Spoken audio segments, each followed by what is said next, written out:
What's up, everybody, and welcome to the other side of the firewall, where we highlight those movers and shakers and glass ceiling breakers, those people of color who've made it to the other side of the proverbial firewall, to those C-suite and senior level positions. My name is Ryan Williams, and today, as always, I'm joined by Shannon Times What up? What up? and Levon Maynard. What's going on? How are you? Yes, sir. So this week's been action packed.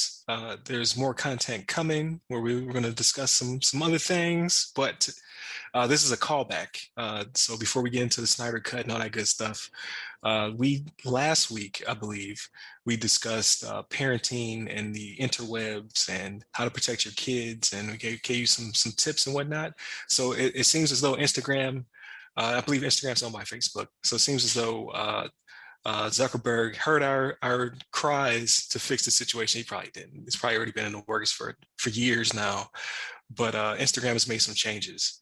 So with that being said, I'll go right into the article. So this is a Verge, TheVerge.com article. Instagram will no longer let adults message teens who don't follow them.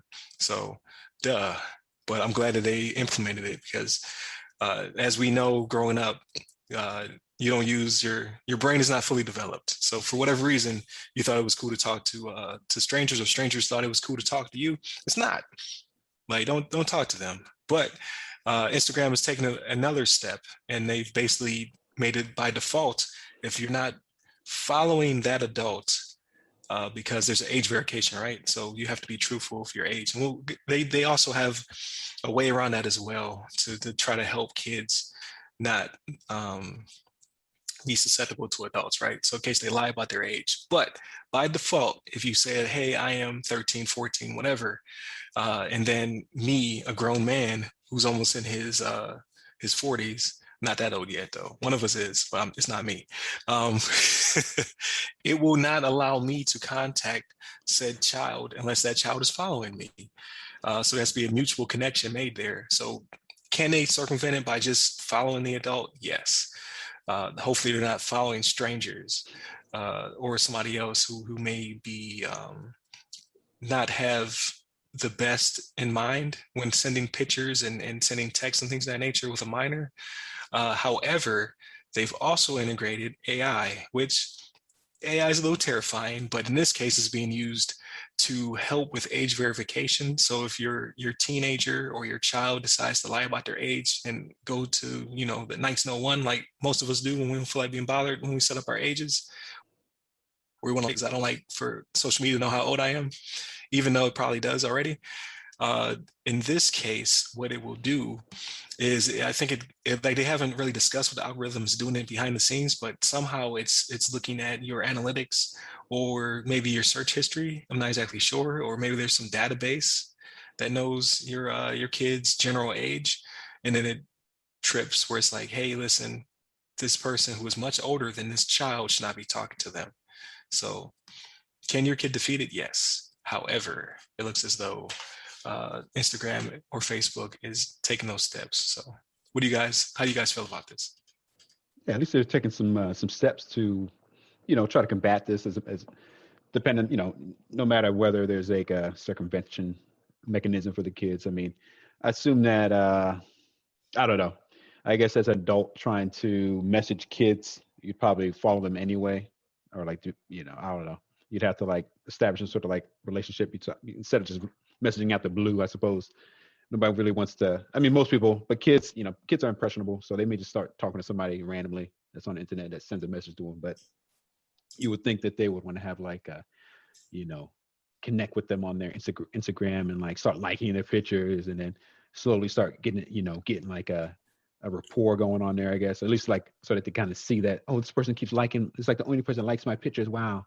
And then all of a sudden they start messaging them out at the blue. So it's obviously concerning. If I had a child, that was getting messaged by some random Instagrammer, uh, it would be concerning. At least they're trying to do something to prevent it at the very least.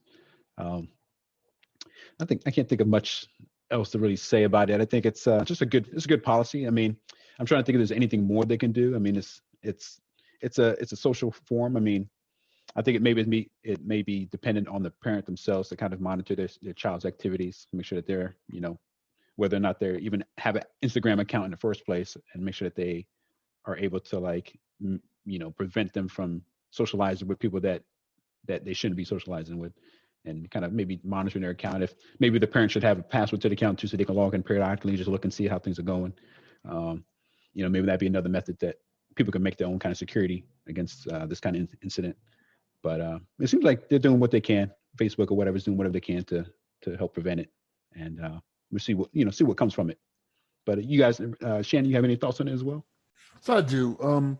I'd be interested to see what the age verifying process would be, right? Because how do you do that, right? Because right now it's very much just give you a birth date, right? If you can do simple math, you can bypass that, right? Okay, I'm 16, 18, 21, whatever you need to be. So how do you actually verify this? Like, how intrusive are they going to have to be? Are they going to have to ask personal questions, take a picture, right? Which you don't want out there because of deep fakes, right? So you don't want them to do that. You don't want them to do that, right? But this is dangerous for a couple different reasons. So it could be one of those things where you may have a child, like you said, Ryan, they don't have a fully developed brain, they don't have the experiences, right? Life experiences. They could possibly be academically smart, but not street smart, right? They don't know what they're getting themselves into. So you could have a child that's that they may be talking to someone, that says, hey, they're another, let's say 15-year-old child, 14, 13-year-old child, right? And these people make friends through these social media platforms, right? So they develop a friendship, they say some stuff, that may be a little personal or whatever, that may be family business that you don't want out there.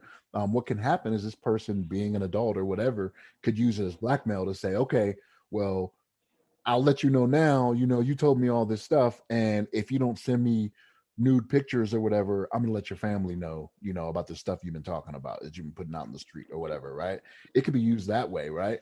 Then you got to get law enforcement involved and things like this to try to track it down or whatever.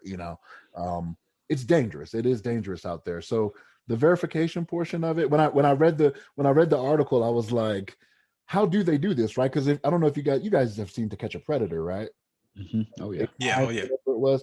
So like the person on the other end was always pretending like they were a young child that was like a 23-year-old police officer or whatever that was doing it, but it didn't take much to get in there and do it. That verification is the big sticking point for me. And when you look at the screenshot, they have a screenshot in the article that they give as a warning to the minor, right? And I like the way they set it up because they didn't just make it like a quick little pop-up, because you know what we do for those, right? It's like when we see EULAs, we scroll down, hit the agree, whatever, right? But this gives you some options that makes them have to think a little bit more, and they may have to read a little bit more before they tap one of those options, right? So I do like that aspect of it, not just making it a pop-up, that you're supposed to read everything here and whatnot. I'm not reading 33 paragraphs of a EULA, you know what I mean? That's just not going to happen. Where do I check the box and hit agree? But no, it's good that they're doing something about this. Now, whether or not they're doing it out of the goodness of their heart, I don't know. Whether or not they've had lawsuits come against them for stuff like this, I don't know, right? But neither here nor there. I don't care how we got to this point. I'm just glad it's being done, right? So that's what matters. That's my take on it.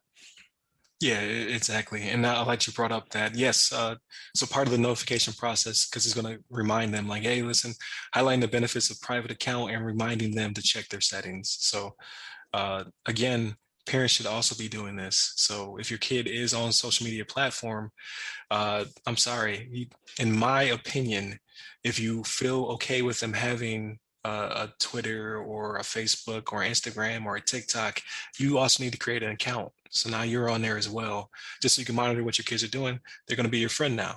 Like that's the part that I think still needs to be done. Like I think that is, nothing's 100% safe. If your kids really want to do, be kids and basically go behind your back, there's only so much you could do without always checking up on them, which you should be doing anyway, but kids will be kids. But if you have that mutual trust is what I'm hoping, like hopefully it doesn't age bad. And then next episode, I'm like, my kids have fake accounts, but because I would share that. I'd be like, hey, listen, they got me, and that's how they got me. So security tip, do this. But I think it's that mutual trust. Like, okay, I'm going to allow you to have this account that's age appropriate. but you are now my friend, and I will need to check your settings from time to time to make sure that you're not, doing something you shouldn't be doing, that people aren't sending you DMs and things of that nature. The AI part of it is a little creepy. Um, I kind of like it because it just helps reinforce something to do with kids. But again, slippery slope, right? So now you're being monitored by multiple systems. So we just have to be a little cautious. Like how does it do it? Like I don't know. Like if it was me and I was setting up, I would ask you a simple question: Who had the better filmography, Eddie Murphy or Kevin Hart? And depending on your answer, I know how old you are. I don't have to worry about it. Like done deal. All right. You said Kevin Hart, restrict all your accounts. You sound like you've had these debates before Right. with people. You're obviously not in your 30s if you think Kevin Hart had a better filmography than Eddie Murphy. So, with that being said, I'm restricting all your accounts. I'm deleting your accounts. They're deactivated now. Right. you can't be trusted. You're done. But all joking aside, I think it is. I think it is a good idea, especially with the notifications to tell them like, hey, maybe you should make this a private account, so only you and your friends can have it, and then hopefully one of your friends is your parent, guardian, or whomever is your caretaker, just to check up on you, to make sure your settings are good, make sure you're not interacting with people you shouldn't, because you just don't know who's on the other side of the screen. So, with that being said, I'm gonna go ahead and land this plane. I think this was a great conversation. I do want to have more of these in the future. Like I like how this one is a callback to something we talked about. I honestly do want to have more segments like this for parents because we just don't know. Like I learn about new stuff all the time, and I'm like, oh man, I didn't even know that was a thing.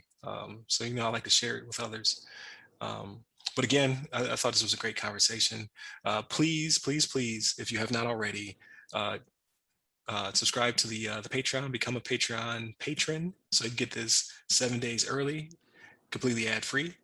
If you're not a patron just yet and you still listen to us on the YouTubes, please like, share, subscribe, leave us a comment.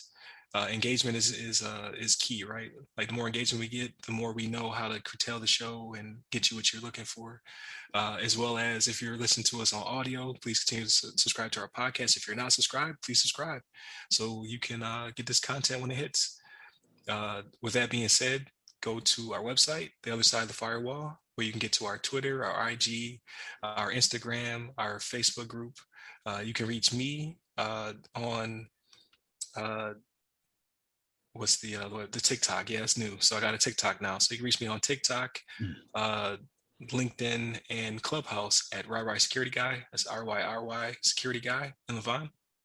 You hit me up at Levon Mader on the Twitters. There you go. So make sure you stay tuned for all this good content, people. So I appreciate your time. Y'all be easy. Take care, everyone.